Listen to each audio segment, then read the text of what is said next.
I ran up a check, I might do it again. Enemies close, had me thinking they're friends. 10 toes down, I'll be free until the end. Crib outside the city, I don't feel safe in my hands. Took so many years, I'm just waiting for the wins. I'm in debt to no one but the one who took my sins. I do it for real, there's no reason to pretend. If I do it once, I do it again. Add it up, bankroll, euro, peso, add it up, I'm just doing me, everything is on me, oh you matter what. Add it up, bankroll, euro, peso, add it up, I'm just doing me, everything is on me, oh you matter what. Add it up, told her if it's all me, everything is on me, gon' back it up. Matter what, told you I'ma do me, why you hating on me, it's not adding up. I do roll like a Mack truck, country heart, I might cop a farm and go act up. Lot of scars, I was cold-hearted, now I'm back up. Keep it real, I do this once a month, I don't rap much. I just take the money and go stack up.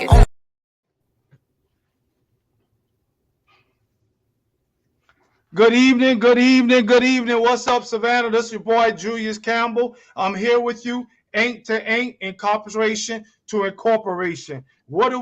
We come here every Friday night to do what? To set the record straight. We are here because we want to change the narrative. What narrative is that? The false narrative that many of us returning citizens, when we come home, automatically we are going back into incarceration. That is not the case, for there are many of us that are successful. Yes, we are successful organizationally, we are successful occupationally, we are successful in family relations in many ways. And we want tonight and many other Friday nights, we want to get these stories out. Why? Because we believe that stories matters. Why do stories matter? Because when I hear how you, that returning citizen, have made it, that encourages me, that empowers me, that educates me to know that I can also make it myself. And so that's why we're here every Friday on Ain't to Ain't. You know, I got to give a shout out to my co-host, Marie Jones. She's not here with us right now, but I know she's been pumping this show up for tonight. Also, my partner, Julius Hall, he has given us this platform, Our Black Media, to allow us to share these things. And also, AB, who helped us to think about what this incarceration to corporation is also about. So before we get started, I want to tell you a little bit about what you see behind me, and that is OAA Savannah, Offender Alumni Association Savannah. What is that? That is our grassroots nonprofit organization. It is a collective group of men and women coming together to help to connect dots. You hear we say alumni, offenders. There are men and women who have returned home from incarceration, be it 20 years ago or 20 days ago. And what we do is we provide a safe space for men and women to share their stories. Also, we help to connect dots. Like me, I'm sure you, when you come home, you heard that there were multiple resources that were out there. But where were they? We had no access to them. We didn't even know the knowledge of where they were. And so what we at OAA Savannah said that we were going to do, we were intentional about finding, locating these resources, and then connecting these dots for you. And that's why we also come out and connect with Ain't to Ain't to make sure that you, number one, hear stories that motivate and move you. And then number two, that you find out where these resources are. So without any further ado, I got my partner on tonight, Mr. Anthony Vincent. He's going to share his story. And his story is talking about it's never too late. Many of us think that, you know, I've been incarcerated for this amount of years, and we say it's just too late for me. Well, he's here tonight to let us know that it's never too late to begin again. So what's up, Anthony? Tell the people who you are.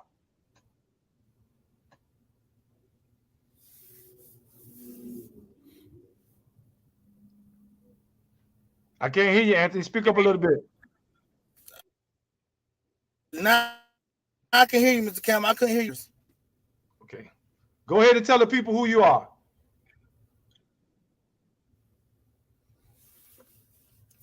I need you to repeat the question, Mr. Campbell, because I didn't hear you none of that whole time. Wow. Okay. Well, the people heard me, and that was important enough. Tell the people who you are, what's your name, and what is your relationship to incarceration. My name's Anthony Benson. My relationship to incarceration is probably since I was a juvenile, 13. You know, when I started off in the contract homes. Um, I was in the contract homes until right at 16, finna be 17. Um, but during that time, um, after the contract homes, it went to go into the chain gang every 2 years. You know, What is a sometimes a little bit contract more home? than that. I guess I probably been. What is the what? Contract home. What is a contract home? Contract homes like a foster home, Okay. but is developed by the state. You know, to keep you from going in juvenile, they give you another option. You know, of replacing you somewhere else. And so I stayed with my contract parent probably about 3 years. Mhm. Okay, so when you left the And contract once home, I was,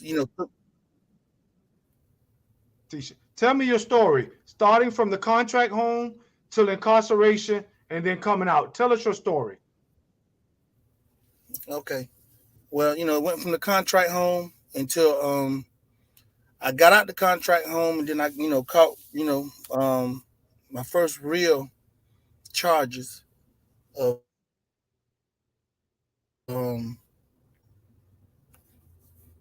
charges of possessions with intent and firearms and everything else. And so, it just never stopped there. I got my first charge. Well, got my first charge when I was probably 15. But the other charges, they put me in a contract home, so I really didn't get charged with them. After that, I say from 17 all the way to I guess I've been out now. It's just 22. So I've probably been out 12 years now. But and I'm 46. So every year, I mean every 2 years, I go off and do me a little bid or whatever. Um, but once I got to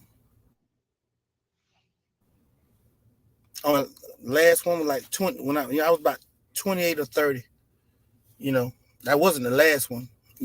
But 28 and 30, that's when I went to realize, what am I going to do? Am I going to keep doing this? Because, every time, that I go, I lose everything that I got.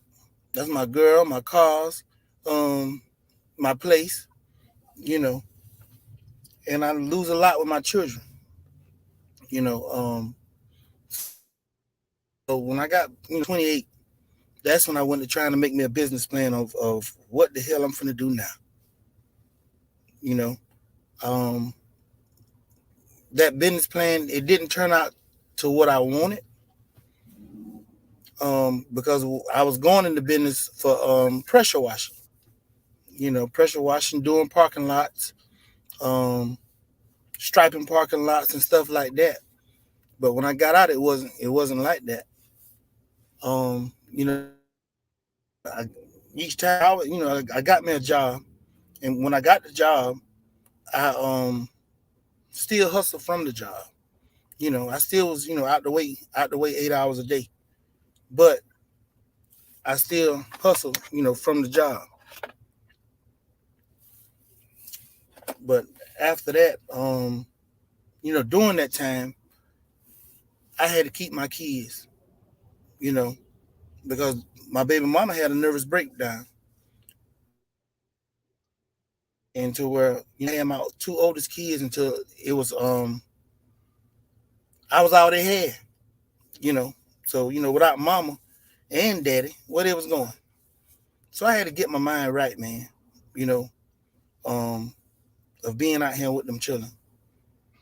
So during that time, me keeping them, I got a little job at Briggs and Stratton, and I had them been working there for 4 months. And usually they tell you, within 90 to 120 days, they'll hire you on.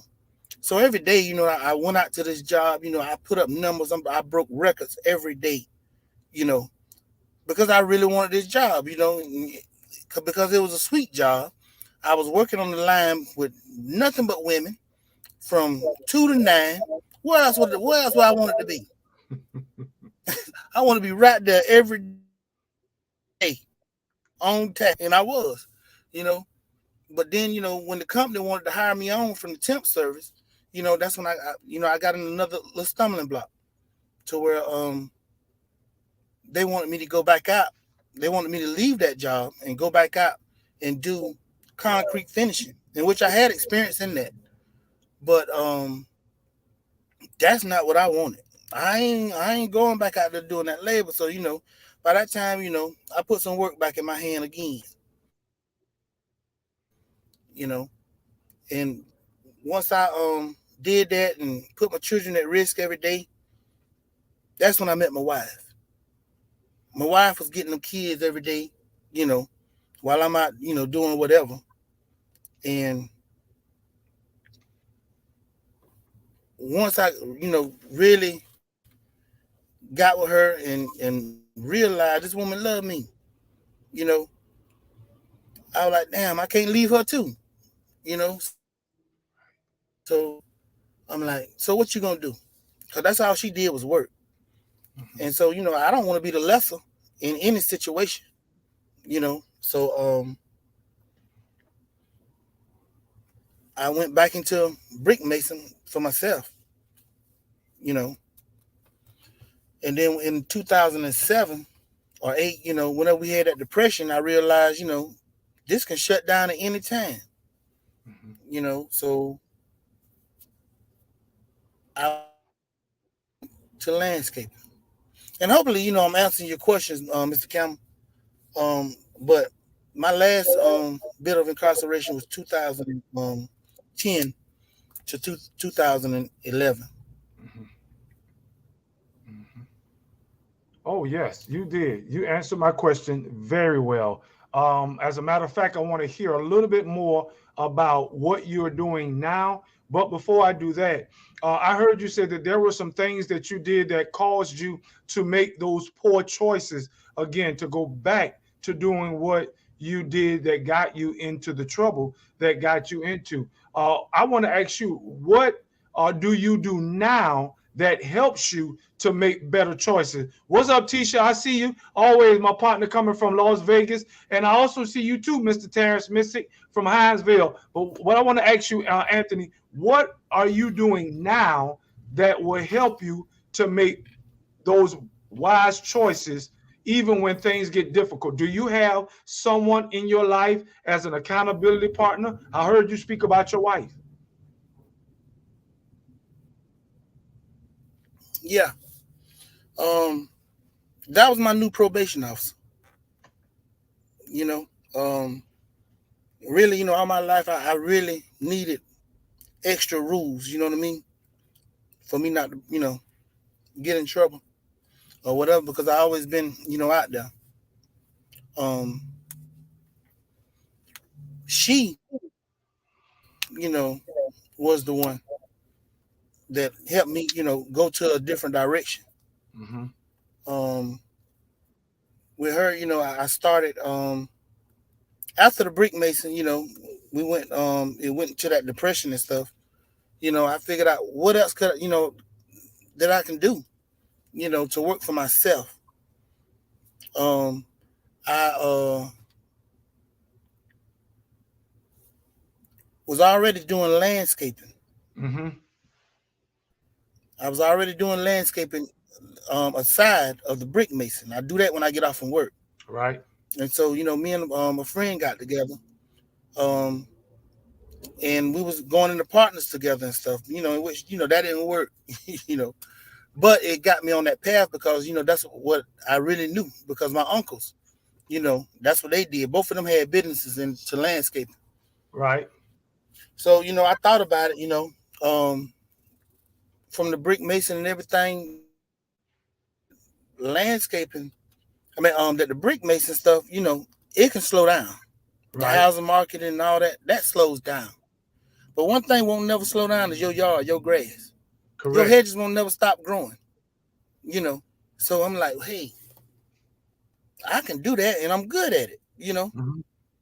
And so, after the brick mason, stuff, during that depression, we got laid off. But I was the only one. Nope, it was me and another white boy. We got eligible for unemployment because we had been there so long. Right. You know. And so I took my unemployment check and I bought landscaping tools, you know, to start. Right. And where that got me at, I did that from 2007 to 2010, the last time I got locked up. My wife ran the business. So when I got out, business was struggling. And so I was like, oh, I I wanted to give up, because when I got out, before I went in, I had all brand new equipment. Right. But when I got out, that stuff, was towed down. Then the motor went out on my mower, so I had to go get a loan, and I got back in debt, you know, for this same mower that I never finished paying for. And so it just seemed like I was drowning. And I was like, well, good as I am, or far as being loyal to employees and my employers and doing this stuff, I'm just gonna go work for somebody else. So I found a landscape company in Savannah that hired me on, and I went through all the stages. By me working, doing my stuff, $60, $80 an hour, and had to drop back down to $10 an hour. That made me put something back in my hand. Right. I'm like, this is not So enough. hold up right there. But Hold up right there, Anthony. So let me, because I see we got, what's up, Rod? I see you. And also Alexander, thank you for joining. What up, cousin? I see you, Vanya. What I want you to do for a moment, let me recap up to where you are. We're talking about is never too late. Never too late to begin again. And you're sharing with us your story of how when you came home, you had the mindset of entrepreneurship. Not so much just you, but you went, you bought you some equipment, you started your own landscaping business, and it became prosperous. But then you begin to get back into some of the old ways of doing things, which caused you to get back locked up again. Common vernacular that I use to be reincarcerated or recidivism. But nevertheless, we are learning that even for those of us that have gotten out, returning citizens, even for us, we must always be mindful of that pull to do those things that we used to do. And I know that Anthony is going to tell us because he said two people was instrumental in his life. One, his wife. Two, his parole officer. They both were instrumental in helping him to try to make wise decisions. We must keep accountability partners in our lives because there's always something trying to pull us back to the old way of doing things. But he's getting ready to tell us where he is right now. And I want you to take up from that spot, Anthony. Go ahead. all right. So anyway, once I went to that landscaping company taught me the tools, gave me the formulas to be able to bid on city and county jobs, Right. state jobs, And so after that company shut down. And then with that loyalty with that company, they gave me everything that I needed to start my own. Wow. And so and not only that, they taught me, because I went from all the way from the weed eater man to sales to general manager, and that really meant something to me. That I am. I can do something else. You know, I went to running my little company from 4 people, you know, to 90 people. You know, Wow. and so once that was over, I was like, I really can do this for myself, really now, because because it always be aligned with us, where the stuff always grandfathered in, with small towns, people, been doing stuff for years, so we don't get the chance, to go and do something else, or get those, high paying jobs. We have to do the residential stuff.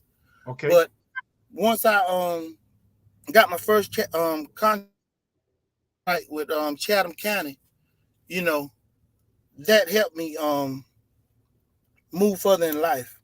Just with that one contract, that was $100,000 that I'd never seen. Wow. And so I'm like, man. So then, I got another contract with the city. And that shot me 6 more digits. I know, I can move a little further. So what I did with that money was I invested into real estate. Okay. What I mean by that, not, no, I ain't going by the $200,000 houses, none of that. I was buying tax seized houses. Once I buy them, for whatever, I fix them up, I flip it. Well, I flip it, I fix them up and I rent them. Okay. And that's, to give me some backup for me and my wife when we can't work no more. Okay. But along with that, by accumulating that rent and with the landscaping, company, I ventured off into porter services. Some of us don't, want to do that kind of stuff, but I believe, in God we trust. Everybody must pay, you know. So if you want me to do that, that's what I'm gonna do, you know. So with that porter services, that landed me a contract at Georgia Ports. Right. So after the Georgia Ports, I wanted a food truck. I wanted to be able to pull up, really at the, to be honest, at the nightclubs and stuff where they don't have food after, But with the food truck came, you had to have a brick and mortar building, for your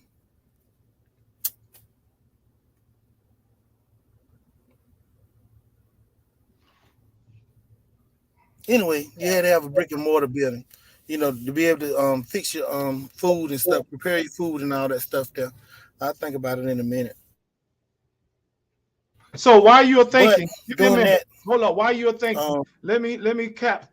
And I love what you're saying. Again, it is never too late. That's the title of today's show. And we got Anthony Vincent sharing with us. He's saying that, listen, I went and I did some time incarcerated. And that's what this show is called, Incarceration to Incorporation, or Ink to Ink. He started out with lawn care services, moved from lawn care services to real estating. And then he went from real estating to porta party business. And then from there, now he's moving into the restaurant. I love this because what you're doing is you are encouraging others. Your story motivates us, hopefully, to missions, to moving, and to not just holding our head down and saying, I've messed up.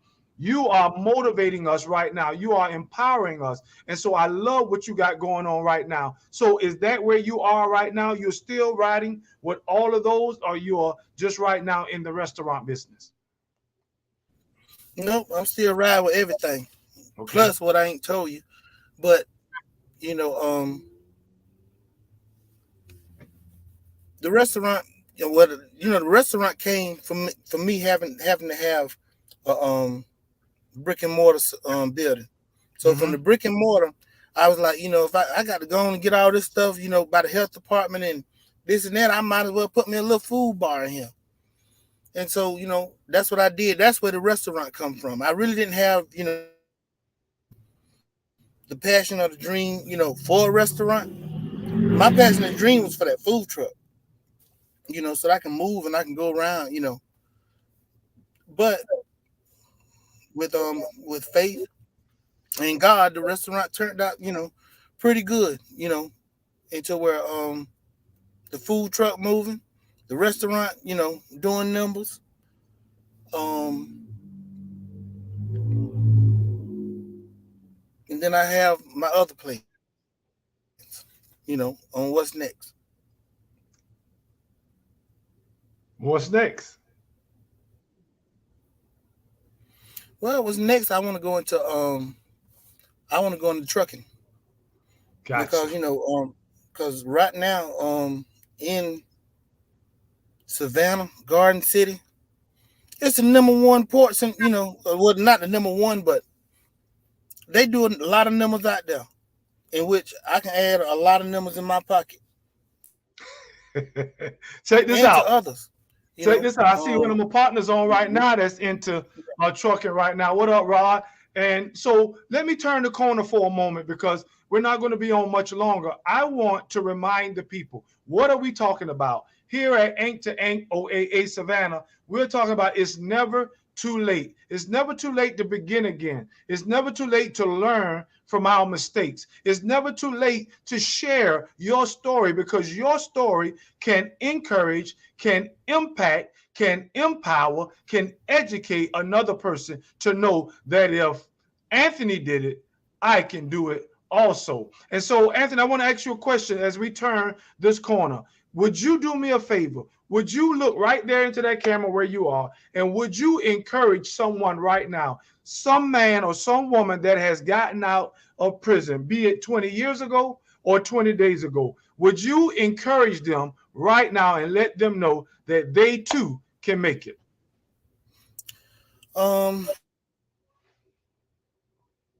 My real turn on money didn't come around until I was 41. I was 41 and got that first check for $50,000. And right now I'm at 46, and I do $60,000 a month. Wow. And that's not including the rest of my landscaping services, porta services, which is not porta potties. Oh, It's included in there, but that ain't what we do. I'm sorry. I'm sorry. But we will. We will. And what I want to do is encourage brothers and sisters that if you are the smartest person in your circle, that's not a good circle. If you are hanging around 9 broke people, you're gonna be the 10th one because each one of them gonna mooch off you. So it's very important to join organizations. I just don't think of this stuff on my own. I'm a Prince Hall Mason, past master. I'm also, a member of the Soulful Riders Motorcycle Club. And with all my brothers in both organizations, a lot of them are older than me, a lot smarter than me.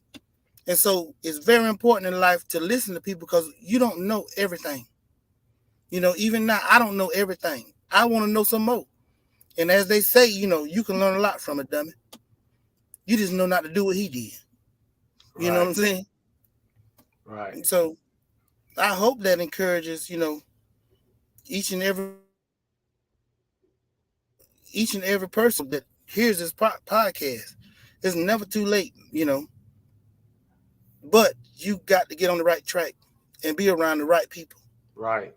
A lot of you know, a lot of people say, you know, oh, this is a white man's world. It's your damn world if you want it. You know what I mean? Because they got every opportunity out here for us. When they were getting with that money, they ain't get to just the white people. They give to everybody that qualified for it. That's right. You know. That's right. So let me ask you a question. To also let you know. Hold on before you do that. Let me ask you this question. Because I asked you at the beginning, I want to remind you. There are those that you left behind, those that are still behind the wall who haven't had an opportunity yet. How do you remember them? Because there are many men and women who are still behind the bars that are ready, but because of policies, antiquated policies that is, and laws, they have not been given an opportunity, but they are positive, they are productive, and they're ready and waiting, but they haven't gotten that opportunity. How are you remembering those that are still behind the bars? I keep accepting them calls and keep putting them green dots in cash on them books. Okay. Okay, I like that answer. Look, this is what we do because we're getting ready to come to a close. What I want to say to you, and first of all, thank you, bro, for coming. What we do here at OAA Savannah every other Wednesday, so 2 weeks, we have a meeting. And in that meeting, we provide a safe space, 8011 Waters Avenue, OAA Savannah. And we meet there. And as we meet, we have men and women to come out and share their stories. We have relations, those who have did the time with ourselves, like relatives. We also have resources to show up. So I want to invite you out, if you're able, Anthony, to come out on a Wednesday night and just, again, share with us and also provide those resources that may be needed. You may be one that can help to connect the dot for that person who don't know about jobs. Are you hiring? Yep. Okay, good. So what we can do, we can get your information and we can disseminate it and share it with others, especially on our OAA meetings that we're going to have. As a matter of fact, November the 9th, this Wednesday that's coming up next week, we're going to have a meeting and we provide meals for those who comes out, and not only meals, but resources and a platform for you to share your story, to be encouraged and motivated. So Anthony, again, man, I want to say thank you for coming out and sharing with us, because, you are not the only one that's doing what you're doing right now. There are many others that are vying for an opportunity to share their story. I myself, as I say often, look at me now. I started out wrong, but I'm finishing strong. Marie, Julius Hall, AB, and countless others, they are also coming on and sharing those powerful, poignant stories of how we are now successful. So, is there any final words you want to share with our audience before we leave? That I'm hiring right now for some of the best soul food cooks in the city, bakers, whatever. If you got a passion for food, contact me. And, not only that, I'm willing to do a partnership, to where this is not just a job, it's a career.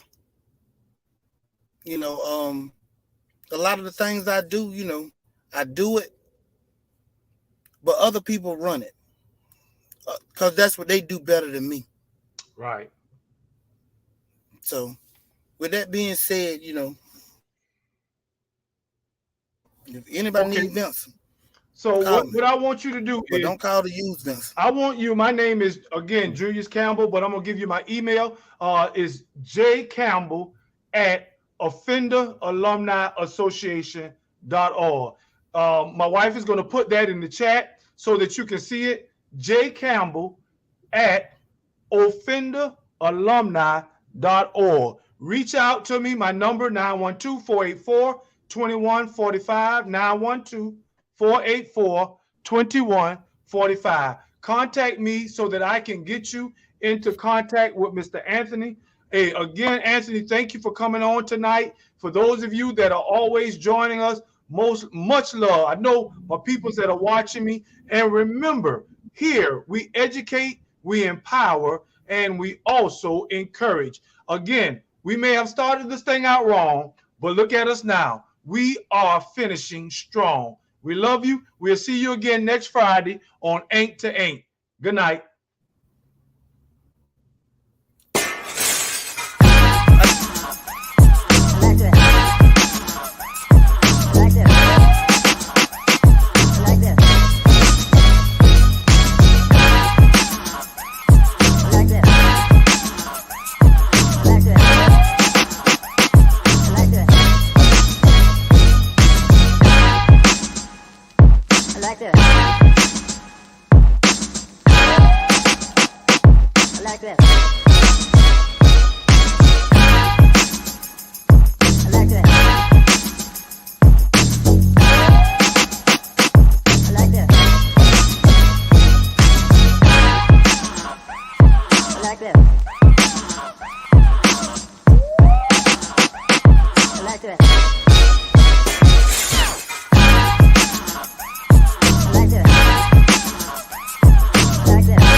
like this.